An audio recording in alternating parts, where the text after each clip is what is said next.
एक लड़का जो अपने पिता के साथ खेल रहा था, तभी उस पिता के पास एक बीमार व्यक्ति आता है। जब बीमार व्यक्ति आता है तो ये लड़का करीबन 2.5 साल का होता है। तो पिता से वो व्यक्ति रोने लगता है कि भैया मुझे तो ऐसी बीमारी हो गई है, मुझे तो ये दिक्कत हो गई है। तभी ये लड़का चहकते हुए कहता है कि अरे चाचा जी, आप इतने परेशान क्यों हैं? आपको यहाँ पर एलोपैथी में इलाज कराना चाहिए, आप बिल्कुल ठीक और स्वस्थ हो जाएंगे। मैंने बहुत सारे लोगों को ठीक किया था, क्या आप ठीक नहीं हो सकते? विश्वास जरूरी है और आप वहीं पर अपना इलाज कराइए, कोई अच्छा सा डॉक्टर ढूंढिए, वरना आपको दवाई मैं बता सकता हूँ। अब आप सोचिए, 2.5 साल का बच्चा दवाइयाँ बता रहा है, ये तो बहुत हैरान करने वाली बात थी। पिता संग रह जाता है। तभी दोनों बाप बेटे घर की तरफ चलने लगते हैं। वो व्यक्ति वहां से उठकर चला जाता है। बीमार था, धीरे धीरे जाता है। दोनों पिता और बेटा जब घर पहुंचते हैं तो इनको खबर पड़ती है कि आज घर में लड्डुओं का बनाने का काम चल रहा है। घर में माँ बहुत ही ज्यादा व्यस्त होते हुए लड्डू बना रही थी। लड्डू बनाते बनाते माँ थोड़ा सा कौर अपने इस 2.5 साल के बच्चे के मुंह में डालती है। अब जैसे ही वो कौर बच्चे के मुंह में जाता है तो वो उसे उगल देता है। कहता है कि आप अच्छी नहीं हो लड्डू बनाने में, मेरी माँ बहुत अच्छे लड्डू बनाया करती थी। इस महिला की आंखों में आंसू आ जाते हैं और ये भावुक हो जाती है। कहती है कि अरे तू मेरा बेटा है, किसी और महिला का कैसे हो सकता है, और तुमने ऐसा क्यों कहा? मुझे तो बहुत बुरा लगा। पति समझाते हुए कहता है कि अरे बालक ही तो है, तो इसकी बातों का बुरा मान गई। लेकिन उसके बाद जैसे ही ये लड़का बाहर खेलने के लिए जाता है तो पति अपनी पत्नी से कहता है कि पता नहीं क्या बात है, इसने आज बैठक पर एक व्यक्ति बीमार आया था, उसके बारे में भी यही कहा था कि तुम कहीं बाहर इलाज कराओ, तुम्हारा अच्छा इलाज हो सकता है। वो अपनी पत्नी से कहता है कि कुछ ना कुछ बात है और ऐसी बात है जो मेरी समझ से परे है। अच्छा दोस्तों, यहाँ पर ये सारी बातें यहीं पर थमने का नाम नहीं लेती हैं। आगे जाके अखबारों में आर्टिकल, अखबारों में हेडलाइन और फ्रंट पेज जो होता है उस तक ये बातें छपती हैं। कौन था ये लड़का, कौन सी बातें कर रहा था, कौन थी इसकी माँ जो अच्छे लड्डू बनाया करती थी, कौन से डॉक्टर की बातें कर रहा है। जब पूरी चीज को ये पूरा परिवार खंगालता है तो ये भी एक चीज को मानने के लिए तैयार हो जाता है। तो गीता में श्री कृष्ण भगवान ने कहा है कि आत्मा अपने वस्त्र की तरह यानी शरीर बदलती है। तो ये बात, ये कथन सत्य है और इस पर कोई उंगली खड़ी नहीं कर सकता। ये आप लोगों को भी पता है और हमें भी पता है। गीता, श्री गीता के बारे में जितनी हम बातें करें उतनी ही बहुत ज़्यादा हमारे जीवन में रोशनी डालती हैं। जितना हम उनके एक एक अध्याय को देखते हैं ना, उतना ही हमारे जीवन का जो जिंदगी है वो प्रकाशित होने लगती है। तो दोस्तों, आप इस स्टोरी को सुनने के लिए तैयार हैं? 100% सत्य घटना है, आप उनसे मिल सकते हैं, आज भी जीवित हैं, काफी उम्र है, जन्म से लेकर स्थान तक बताएंगे, फिलहाल कहाँ पर हैं, कार्यरत क्या कर रहे हैं, सब कुछ आपको जानकारी देंगे। तो चलिए एक रोचक सी स्टोरी की तरफ चलते हैं और आपको कुछ बातों की सूचना देते हैं कि कभी भी जो लोग कहते हैं ना कि जन्म नहीं होता, मृत्यु नहीं होती, एक बार जन्म होता है, भूल जाइए, बार बार जन्म लेना पड़ता है और यहीं पर लेना होगा और यहीं पर सब कुछ करना होगा। जन्म तो होना है, तुम्हारे कर्म के आधार पर, कैसे तुम कर्म करते हो ऐसे ही तुम्हारा जन्म होगा। सोच लीजिए, समझ लीजिए, कैसे रहना है, क्या करना है, ये आपके ऊपर आधारित करता है कि आप अपने जीवन को कितना सही बनाना चाहते हैं। तो चलिए, ये घटना कहाँ से शुरू होती है? ये घटना महाराष्ट्र के एक परिवार में शुरू होती है, जहां पर एक कश्यप परिवार होता है, यानी ब्राह्मण थे ये लोग। यहाँ पर एक लड़के का जन्म होता है और जन्म होता है 10 नवंबर 1965 में, यानी 10 नवंबर 1965 को इसका जन्म होता है। इस लड़के को पाकर परिवार खुश था, लेकिन लड़के के शरीर पर कुछ जन्म से कुछ निशान थे, जिन निशानों के बारे में हम कहते हैं। और दोस्तों, इस लड़के का नामकरण बड़ी धूमधाम से कराया जाता है, क्योंकि घर का पहला लौता बेटा था, यानी पहली संतान थी, बेटा हो या बेटी हो। अब इस लड़के का नाम बी पर निकलता है, यानी विक्रम इस लड़के का नाम रखा जाता है, विक्रम कश्यप। विक्रम कश्यप एक अच्छे परिवार में था और ये बहुत ही बेहतर परिवार में था, जहां पर पढ़ाई लिखाई इन सारी चीजों को बहुत ज्यादा महत्व दिया जाता है। भगवान को भी बहुत आस्था पूर्वक देखा जाता है। सब चीजें बहुत अच्छे से चल रही थी। धीरे धीरे विक्रम बड़ा होने लगता है। विक्रम जब बड़ा होता है तो विक्रम करीबन 1.5 साल की उम्र में ही विक्रम के हाव भाव बदल जाते हैं। वो अपने शरीर पर उन चोटों के निशानों को देखकर रोया करता था, लेकिन किसी से कुछ कहता नहीं है। जब ये धीरे धीरे और बड़ा होता है, जब ये 2.5 साल की उम्र में होता है, तो चर्चा कहाँ से चलती है इन सारी चीजों की। आज तक इसने किसी से कुछ नहीं कहा है। मासूम और उदास सा ये रहा करता था, बिल्कुल मासूम, चुपचाप, किसी से ज्यादा नहीं बोलना, किसी से ज्यादा बातें नहीं करना। लेकिन इसके अंदर बहुत सारे तूफान चल रहे थे। किसी को नहीं पता था ये तूफान कौन सा मोड़ लेंगे। इसके बाद यहाँ पर दोस्तों कश्यप जब 2.5 साल का होता है और अपने बाबा के साथ अपने जहाँ पर पशु पालते हैं वहां पर खेल रहा था, तभी वहां पर एक बीमार व्यक्ति आता है और वहां से पूरी घटना की शुरुआत होती है। जब वो बीमार व्यक्ति आता है तो वो अपने दुख को बताकर कश्यप के पिता को रोने लगता है। कहता है कि भाई मैं बहुत परेशान हूँ। कश्यप 2.5 साल की उम्र में अपना खेलना कूदना छोड़कर कहते हैं कि तुम एक अच्छे से एलोपैथिक डॉक्टर पर यानी एलोपैथिक डॉक्टर पर अपना इलाज कराओ, तुम ठीक हो सकते हो। तुम्हारे अंदर वो क्षमता है कि तुम ठीक हो सकते हो और बहुत अच्छा इलाज होता है। अच्छा, पिता हैरान हो जाता है कि ये कैसे जानता है। भाई ऐसे डॉक्टर और वैसे डॉक्टर, कई तरह के डॉक्टर होते हैं। पिता इस बात को हंसी में उड़ा देता है और कहता है कि बेटा तुम खेलो, मैं बात कर रहा हूँ ना, बड़ों के बीच में बोला नहीं करते। क्योंकि पिता अच्छा खासा पढ़ा लिखा था। तो यहाँ पर कश्यप को दूसरी तरफ भेज दिया जाता है। कश्यप उसकी तरफ घुर्राने लगता है, दूर से कहता है कि अरे चाचा, मैंने कहा ना तुम अपना इलाज कराना। इतना कहते ही ये यहाँ से व्यक्ति चला जाता है। कश्यप के पिता से कहता है कि चलो भाई हम चलते हैं, हमारी तबीयत ठीक नहीं है।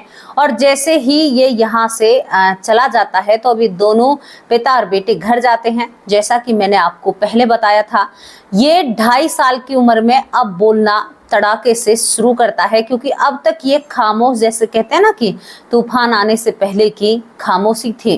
घर जाते ही पता चलता है कि घर पर लड्डू बनने का प्रोग्राम है। तो लड्डू जो माँ बना रही थी तभी एक और इसके मुंह में डालती है। तो ये लड़का अपनी माँ की तरफ घुर्राता है, कहता है कि मेरी माँ जैसे लड्डू नहीं बनाती हो और तुम मेरी माँ नहीं हो। बहुत दिन से माँ मान रहा हूँ, लेकिन तुम मेरी माँ नहीं हो। इतनी बात कहकर यहाँ पर वो महिला आंखों में आंसू भर लाती है। मन तो कर रहा था कि गाल पर रख दूं, लेकिन इतने से बच्चे के गाल पर कैसे रख सकती थी। वो चुप, उसकी आंखों से आंसू टपकने लगते हैं। तो यहाँ पर जो विक्रम के पिता होते हैं वो कहते हैं कि बड़ी बावली हो, इतने से बच्चे की बातों पर तुम अपनी आंखों में आंसू ला रही हो, ये तो बहुत बुरी बात है। अरे बालक ही तो है। लेकिन इससे आगे इस परिवार को जो कुछ पता चलने वाला था ना, वो इन लोगों को काफी हैरान और आश्चर्य में डालने वाला था। यहाँ पर ये बात समाप्त हो जाती है, लेकिन पूरी व्याख्यान इसका जो पति होता है, यानी यहाँ पर जो ये व्यक्ति विक्रम था, विक्रम के पिता पूरी बात बताते हैं कि आज इसने बैठक पर ऐसा किया, ये सब कुछ किया। तो थोड़े से परिवार वाले चिंतित हो उठते हैं। तभी ये सोया हुआ होता है। 2-4 दिन बाद ये सोता है अपनी माँ के साथ और एकदम से जाग कर खड़ा हो जाता है। कहता है कि मैं किसी पानी में डूब रहा हूँ, मुझे बहुत गहरी चोट लगी है, मेरी तबीयत खराब है और मुझे बहुत ज़्यादा लग चुका है, मुझे जल्दी पानी से बचाओ। बहुत जोर जोर से चिल्लाने लगता है। माँ अपने आंचल से इसके पसीने पहुँचती है, क्योंकि पसीने में था, और ये कहता है कि हमारी बस डूब रही है, जल्दी मुझे इस बस से निकालो, मैं वरना इसी में रह जाऊंगा और मैं इस दुनिया से चला जाऊंगा, मैं मर जाऊंगा, मुझे बचाओ जल्दी से। अब जैसे ही माँ इसको होश में करती है तो ये बार बार बिस्तर पर हाथ मारता है कि अरे पानी तो नहीं है। दोस्तों, इसी तरह से अब इस लड़के को रोज सपने आने शुरू हो गए थे। सपने थे कि ये बस के अंदर पानी में डूब रहा है और इस लड़के ने खाना पीना कम कर दिया था। बहुत ही ज्यादा खाने पीने को महत्व नहीं देता है। कहता है कि मुझे तो मेरे घर जाना है, मेरे घर के पास पशुपतिनाथ जी का मंदिर है, उस मंदिर के दर्शन करने हैं। मैं तो एक बहुत अच्छा इंसान था, मैं एक डॉक्टर था, मैं यहाँ पर नहीं रह सकता। 6 महीने की ये रट लगाता रहता है और 6 महीने इसको रट लगाते लगाते हो जाते हैं। लेकिन घर वाले कहते हैं कि ये मामला क्या है, ये सब कुछ क्या है। अच्छा, यहाँ पर एक और चीज आपको बताऊं, ये घर वालों पर दबाव बनाता है कि तुम लोग मूर्ति पूजा मत किया करो, तुम लोग यहाँ पर मंत्रों का उच्चारण किया करो, हवन किया करो, यहाँ पर तुम मंत्रों का उच्चारण किया करो, हवन करने के सामग्री पूरे घर में किया करो, लेकिन तुम लोग मूर्ति पूजा मत करो।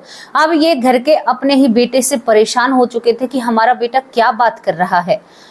ये बातें हजम करने योग्य नहीं थी, क्योंकि भाई भगवान से आस्था कैसे हटा सकते हैं, क्योंकि माँ तो भगवान को बहुत मानती थी, पिता भी भगवान को बहुत मानता है।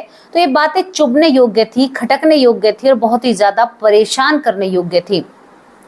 यही सब कुछ चलता रहता है और ये बच्चा दिन पर दिन पतला होने लगता है, सूखने लगता है, क्योंकि ना ही तो ये मूर्ति पूजा पर यकीन करता था, ना ही ये अंग्रेजी दवाइयों पर यकीन करता था, और ये अपने आप को एक डॉक्टर कहता है कि मैं एक डॉक्टर हूँ। अब दोस्तों, इन बातों को सुनकर बहुत हैरानी होती है ना, बहुत ही आश्चर्य होता है कि इतना सा बच्चा इतना सब कुछ कैसे कर सकता है, बहुत बड़ी बात है। अब यहाँ पर इनके पड़ोस में एक वकील रहा करते थे, जिनका चौरडिया वकील नाम होता है, चौरडिया नाम के वकील होते हैं। वो वकील भी इस बच्चे की गतिविधियों को देख रहे थे, वो भी सुन रहे थे कि इनका बच्चा इन्हें कैसे परेशान कर रहा है। दरअसल जो ये वकील होते हैं ये आर्य समाज से होते हैं।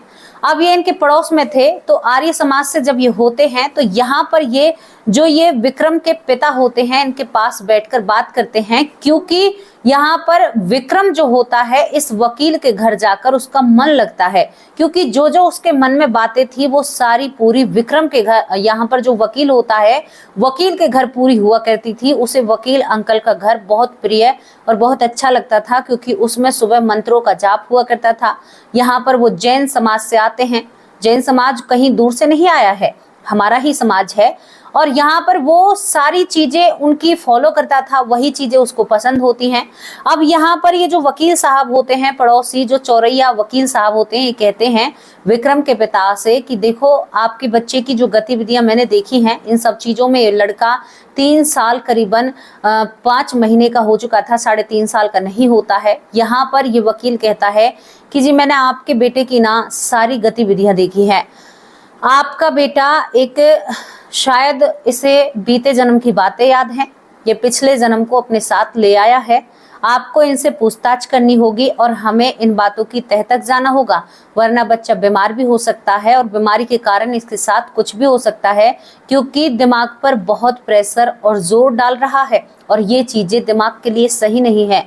सारे उपाय यतन जतन माँ ने कर लिए थे, कहीं बाबा के पास, कहीं पर, हर मंदिर, हर गुरुद्वारे, सब जगह माँ इसे ले जा चुकी थी, यहाँ तक कि मस्जिद पर भी ले जाती है कि किसी तरह से ये अपनी इन बातों को भूल जाए और हमें स्वीकार कर ले। लेकिन यहाँ पर विक्रम ने किसी को स्वीकार नहीं किया और ना ही मूर्ति पूजा को।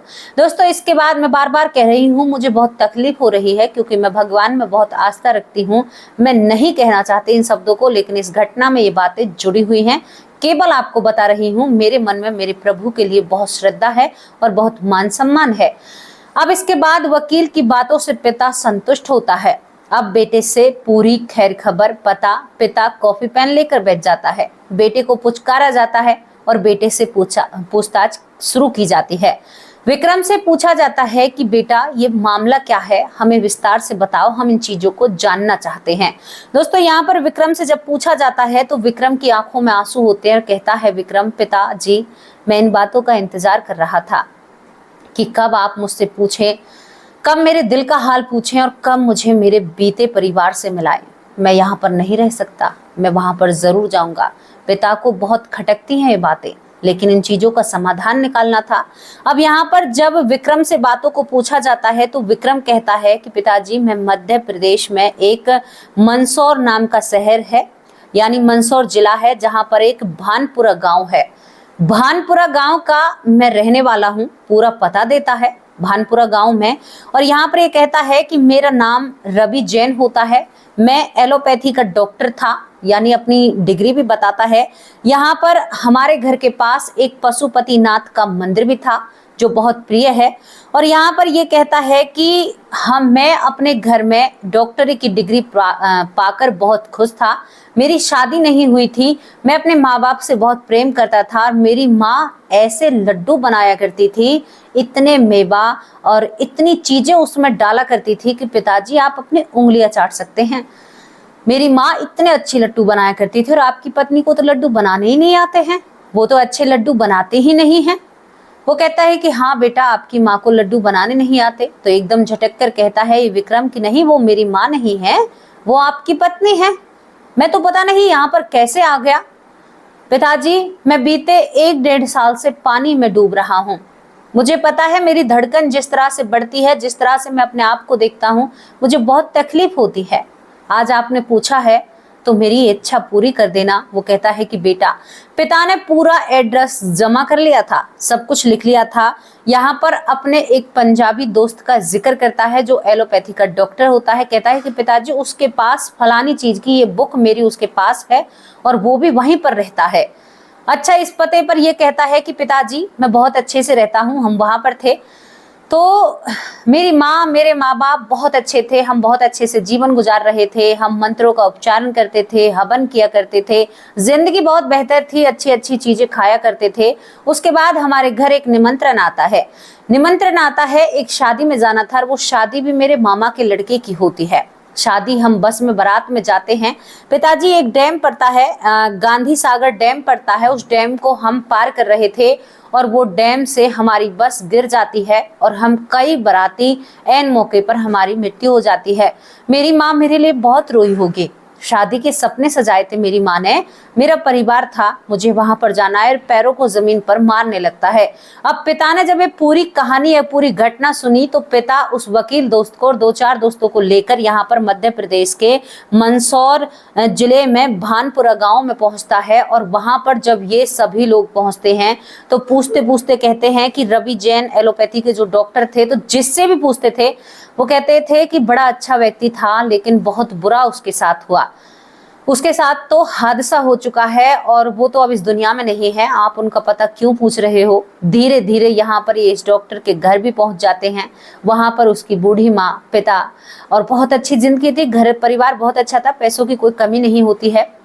लेकिन वहां पर ये परिवार जब तहकीकात करता है तो वहां पर सच में ही मालूम पड़ता है कि सच में ही इनका बेटा जो रवि जैन है वो सच में ही इसी तरह से हादसे में जाता है। पूरा गांव इस बात की गवाही देता है। अब ये लोग समझ चुके थे कि हमारे बेटे का दूसरा जन्म हुआ है और हमारा बेटा सारी बातें सत्य कह रहा है। वहां पर पूछताछ करने के बाद यहाँ पर दोस्तों, अब यहाँ पर जो इस लड़के के यहाँ पर विक्रम के जो पिछले जन्म के माँ बाप होते हैं, यहाँ पर वो बेचैन हो उठते हैं। वो कहते हैं कि हमारा रवि क्या आपके घर में है? वो कहते हैं कि हमें उससे मिलवा दो।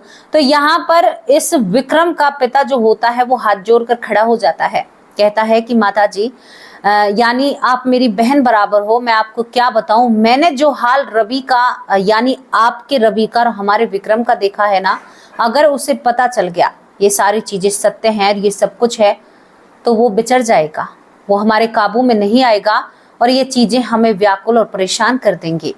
हमारा बेटा जो एक लौता बेटा है, माँ कहती है कि मेरा भी एक लौता ही बेटा था। वो दोनों तरफ बड़ी दुविधा होती है। देखो कितनी चाहत थी ना एक आत्मा की, दोनों घरों में उसकी बहुत ज्यादा, कहते हैं ना कि हमें चाहिए ये सब कुछ है। तो यहाँ पर विक्रम के पिता कहते हैं कि आपको दिखा सकता हूँ लेकिन आपको दे नहीं सकता, आप दूर से देख लीजिए, क्योंकि उसके अंदर जो हट है ना वो मैंने देखा है, आप लोगों ने नहीं देखा। अगर वो अपने हट पर आ गया तो वो आप लोगों को नहीं छोड़ेगा और हमारी जिंदगी बर्बाद हो जाएगी। यहाँ पर जो रवि जैन के माँ बाप होते हैं यानी विक्रम कश्यप के माँ बाप, दोनों आपस में मिलकर बात करते हैं। रवि जैन के माँ बाप चुपके से विक्रम कश्यप को दूर से देखते हैं।